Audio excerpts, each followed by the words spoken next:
안녕하세요. 기억을 부탁해 시즌2 진행을 맡은 아나운서 이자연입니다. 오늘은 대한치매학회 강성훈 교수님 함께 해주셨습니다. 안녕하세요. 안녕하세요. 네, 저는 고대구로병원 신경과 강성훈이라고 합니다. 반갑습니다. 반갑습니다. 왜 저를 이렇게 멀뚱멀뚱 쳐다보세요? 자, 오늘은 비약물적 치료법, 치매와 관련된 비약물적 치료법에 관련된 이야기 나눠주실 거고요. 그리고 굉장히 핫한 주제죠. 디지털 치료제 관련된 이야기 나눠주신다고 합니다. 끝까지 함께 해주시고요. 치매라고 진단이 되면 대부분 약물 치료를 하게 되는데 비약물적인 치료법 굉장히 관심이 확 가거든요. 어떻게 진행이 되는 건가요? 비약물적 치료에는 주로 인지중재 치료라는 개념이 있는데요. 인지중재 치료란 경도인지장애나 초기 치매 환자들에서 인지기능 개선을 목적으로 그 인지기능 저하 영역에 맞춰서 훈련을 시키는 프로그램으로 이런 중재 프로그램을 적용해서 치료를 하는 개념이 되겠습니다. 그러니까 약을 먹지 않고 뭔가 뇌를 재활한다? 뭐 이런 느낌으로 생각하면 될까요? 네. 정확히 맞추셨습니다. 네. 그래서 이런 인지중재 치료의 이론이 되는 근간은 뉴로플라스티시티라고 해서 영어라서 좀 어려우실 수 있으실 것 같은데 네. 뉴로는 이제 브레인을 의미하고 플라스티시티는 변한다는 의미를 갖고 있는 단어여서 그 머리를 많이 쓰면은 브레인이 이제 뇌가 커진다 이런 개념으로 이해하시면 될 것 같습니다. 그래서 노년기에 이제 인지훈련을 함으로써 뇌를 크게 만들어서 인지 저하를 막는 개념이다라고 쉽게 생각하시면 될 것 같습니다. 그러면 뇌를 계속 쓰면 정말 뇌가 커져요? 네, 이해하기 쉽게 하려고 네. 그렇게 말씀드린 거고 네. 사실은 그렇진 않고 이제 세밀하게 이제 연구를 하는 목적으로 뇌 영상을 찍었을 때는 뇌 피질이라 그래서 뇌 두께가 이제 좀 두꺼워지는 게 관찰되는데 그것이 이제 일반 사람들이 보기에 보이고 그런 것은 아니라고 생각하시면 되겠습니다. 인지중재 치료의 또 다른 이론은 이제 인지 용적이라 그래서 젊었을 때 이제 많이 공부를 한 사람은 그만큼 뇌의 기능이 많이 활성화되어 있기 때문에 뇌 기능이 좀 떨어져도 증상이 나타날 정도까지는 떨어지지 않아서 병이 왔을 때 보호가 된다는 개념이고요. 이런 인지 예비 능력이 나이가 들어서도 계속 공부를 하고 인지 활동을 하면서 증가될 수가 있기 때문에 이런 것을 조금 노린 치료법이라고 생각하시면 되겠습니다. 몸의 근육도 중요하지만 뭔가 이게 뇌를 계속 활용해서 뇌를 발달시키는 것도 중요할 것 같습니다. 자, 그렇다면 치매에 대한 인지중재 치료를 현재 우리나라 병원에서도 해볼 수가 있는 건가요? 네. 최근에는 이제 시도하는 병원들이 늘고 있고요. 네. 코그 MCI라고 해서 그 경도인지장애 환자를 대상으로 진행했던 인지훈련 프로그램인데 여기서 이제 효과가 나온 게 입증이 돼서 이 인지훈련 자체가 신의료 기술로 인정을 받게 됐습니다.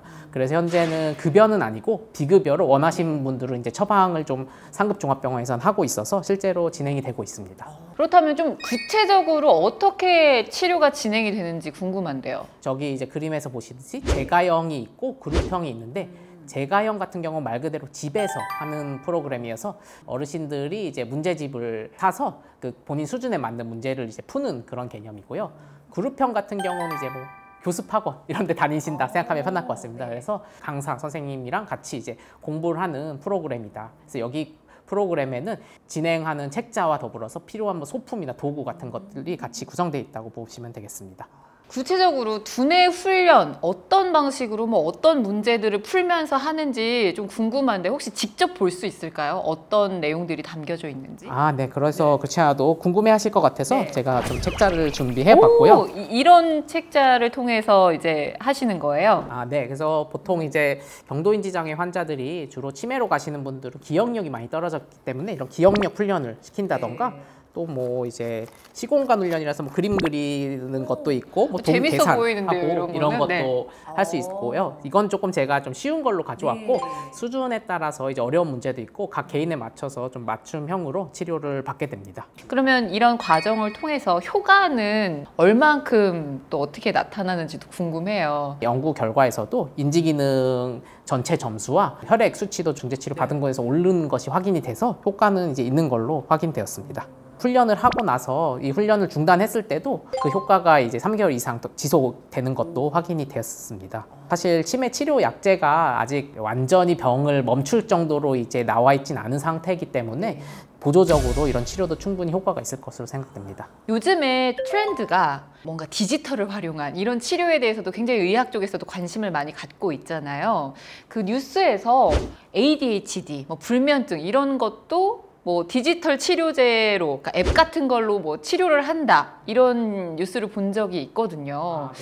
정확히 디지털 치료제 어떤 건가요? 사실 디지털 치료제라고 하면은 이제 의학적인 뭐 장애나 질병이 있을 때 이걸 예방하거나 관리 혹은 치료를 하기 위해서 환자가 이제 근거 기반으로 해서 약물이 아니라 이제 소프트웨어를 활용해서 이렇게 치료를 받는 거고요. 그런 것에 이제 활용되는 의료기기를 말하게 됩니다. 그래서 실제로 이걸 치매나 경도인지 장애 환자에 적용을 해보자면 책이나 이제 그룹으로 와서 치료를 받는 게 아니라 태블릿에 앱을 깔거나 아니면 뭐 로봇 같은 앱이 있어서 그런 걸 활용해서 그 인지 훈련을 받고 뇌를 자극해서 이제 질병을 예방하거나 혹은 치료하는 개념이 되겠습니다.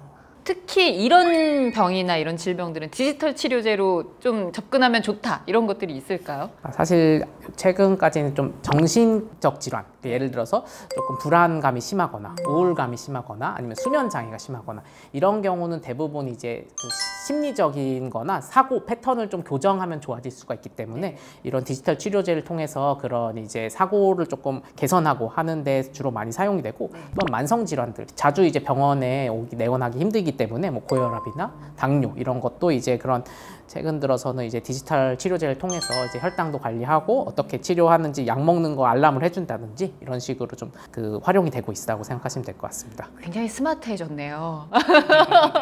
그런데 디지털 치료제가 분명 기존 치료제들과 차이점이 있을 겁니다. 장단점도 있을 것 같은데요. 어떻게 보십니까? 먼저 장점을 말씀드리면 시간과 장소에 이제 제약이 없이 이제 원활하게 이제 치료를 할 수 있는 그런 게 특징이고 또한 이 디지털 앱이다 보니까 환자가 잘 했는지 안 했는지를 또 이제 모니터링이 쉽게 가능한 장점이 있습니다. 하지만 아직까지는 이제 약을 완전히 대체할 정도의 효과가 나온 건 아니어서요. 약과 좀 병행해야 되는 그런 또 단점이 있습니다. 그렇다면 현재 뭐 치매 치료에도 디지털 치료제가 활용이 되고 있나요? 사실 아직까지 치매 치료 중에서 그런 아까 얘기했던 디지털 기기를 이용한 그 인지 훈련 이런 것들은 아직 승인된 치료 방법은 없습니다. 회사들이나 연구자분들께서 실제로 이 디지털 치료제를 이용해서 인지 훈련을 하기 위해서 개발도 하고 연구도 많이 진행하고 있지만 아직까지는 조금 힘든 상황이고요. 실제 여기 지금 보여드리는 프로그램은 그 게임 태블릿에 이제 앱이 설치돼 있고 게임을 하는 형태의 이제 프로그램이 되겠고요. 어르신들이 처음에는 저는 이제 태블릿에 거부감도 있고 한 번도 사용해 본 적도 없다 이래서 제대로 할까 사실 한 며칠하고 포기하겠지 싶었는데 의외로 90% 이상이서 잘 했었고 대부분 만족도가 높아서 무료로 하는 기간이 끝난 다음에도 계속 하고 싶다 이런 분들이 많아서 좀 놀랐습니다. 근데 그러면은 뭐 구매하거나 아까 무료라고 말씀을 하셨는데 구매하거나 대여하거나 이런 형태로 좀 활용을 할 수 있는 단계인가요? 디지털 치료제라고 하면은 그 의사가 처방을 하고 그걸 이제 병원에 이제 돈을 내고 이렇게 치료가 진행되는 형태인데 승인이 되지 않았기 때문에 그런 형태로는 진행은 안 되고 있고요. 그래서 몇 가지 프로그램들은 웰리스 기계라 그래서 웰리스라고 하면은 뭐 건강에 그냥 도움이 되는 걸 웰리스 기기라고 하기 때문에 개인이 좀 원하는 경우는 일부 앱 같은 경우들은 이제 구매를 해서 그 인지 훈련을 해볼 수 있는 단계 정도다라고 생각하면 되겠습니다. 네, 오늘 굉장히 트렌디한 주제를 좀 다뤄봤습니다. 비약물적인 치료법 그리고 디지털 치료제 관련된 말씀 나눠주셨는데요. 마지막으로 좀 한 말씀 소감 청해 듣겠습니다. 경도인지 장애, 즉 치매 전 단계라고 하는데요. 그 단계에서 이제 진단을 하고 치매로 이제 가는 것을 막기 위한 노력이 많이 이루어지고 있는데 실제로 이제 경도인지 장애에서 처방할 만한 약이 아직까지 마땅치 않습니다. 아까 계속 언급드렸던 뭐 디지털 치료제들이나 아니면 인지 훈련 같은 것들이 경도인지 장애 혹은 초기 치매 환자에서 치매로 진행하는 것을 최대한 늦출 수 있기 때문에 이런 것을 먼저 한번 받아보는 것도 좋은 옵션이 될 수 있다고 생각합니다. 네, 많은 분들께서 관심 가지시고 미리미리 예방하시는 것만큼 치매 예방에 좋은 건 없으니까요. 기억해 두시면 좋을 것 같습니다. 자, 오늘 영상은 여기까지입니다. 도움이 되셨다면 좋아요, 구독, 알림 설정 부탁해.